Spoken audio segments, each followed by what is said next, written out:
John Hussain साहब, एक authority का कयाम भी हुआ है पीजीएस से, और बाकायदा तौर पर एक्स का ऑफिशियल अकाउंट भी स्टेट ऑफ हॉर्मज़ का बना दिया गया है। यहाँ पर ईरान का मुकम्मल कंट्रोल हो सकता है, या ईरान चीन की मदद से या अपने दीगर इत्तेहादियों की मदद से कोई ऐसी अथॉरिटी बना सकता है जिसको अमरीकी नाकाबंदी से भी नुकसान ना हो। देखिए, अब्बास अरागची साहब ने जब विजिट किया था ना चाइना 8 मई को, तो चाइना ने बोला था कि यार आप जरा स्टेट ऑफ हॉर्मस को प्लीज हल्का हाथ हौला हाथ रखो। और चाइना बिल्कुल यहाँ पे है कि एक इंपॉर्टेंट पार्टनर है ईरान का, लेकिन ऐसा नहीं है कि चाइना की ही बेसिस पे ईरान काम करेगा, या चाइना अगर कल को बोल दे कि जी आप खोल दें स्ट्रेट ऑफ हॉर्मस तो चाइना ईरान जो है वो खोल देगा। बड़ी इंपॉर्टेंट चीज है ये समझना कि ईरान ने इस वक्त जो कंट्रोल रखा हुआ है वो सिर्फ अपने ही डोमेस्टिक रिलायंस के ऊपर कंट्रोल रखा हुआ है। मतलब ईरान की जो कश्तियां हैं, ईरान की जो नेवी है जो खत्म हो चुकी है, जिसको ट्रम्प कह रहा है, वो आपको नजर आती है कि अमेरिका के बड़े बड़े डिस्ट्रॉयर्स के पीछे भाग रहे हैं, चेस करते हुए उनको भगा रहे हैं। और चाइना की भी कश्तियां रोकी हुई थी, वो गई तो टोल देके गई। ये क्या दिखाता है आपको? ये दिखाता है कि ईरान ही वो वाहिद मुल्क है जो कंप्लीट कंट्रोल इस वक्त रखा हुआ है अपने पैसेज वे के ऊपर।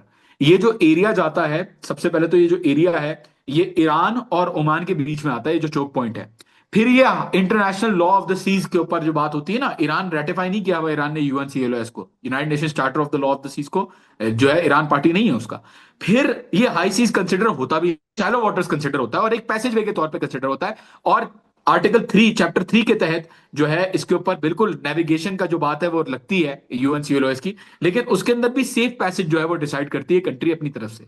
तो ईरान कहता है कि भाई मेरी और ओमान की जो नॉटिकल बाउंड्री है, 12 नॉटिकल मील ईरान की तरफ से जो लीगल इंटरनेशनल मैरिटाइम बाउंड्री है, ओमान की तरफ से 12 नॉटिकल मील, इसके अंदर दोनों ममालिक मिलकर जो है वो करना चाहें वो कर सकते हैं। अब भले बीच में पीछे जो ममालिक बैठे हुए हैं वो कहें कि जी हम हमारे साथ क्यों करो, भाई आप जब सपोर्ट करोगे अमेरिका को तो आपके साथ तो होना है ना ऐसा।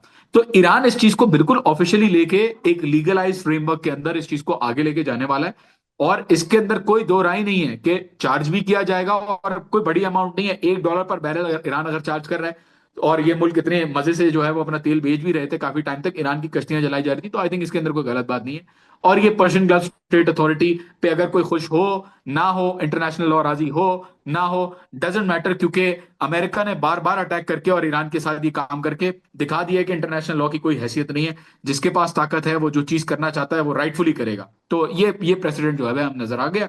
ईरान ने तो पहले से कह दिया था नहीं करो।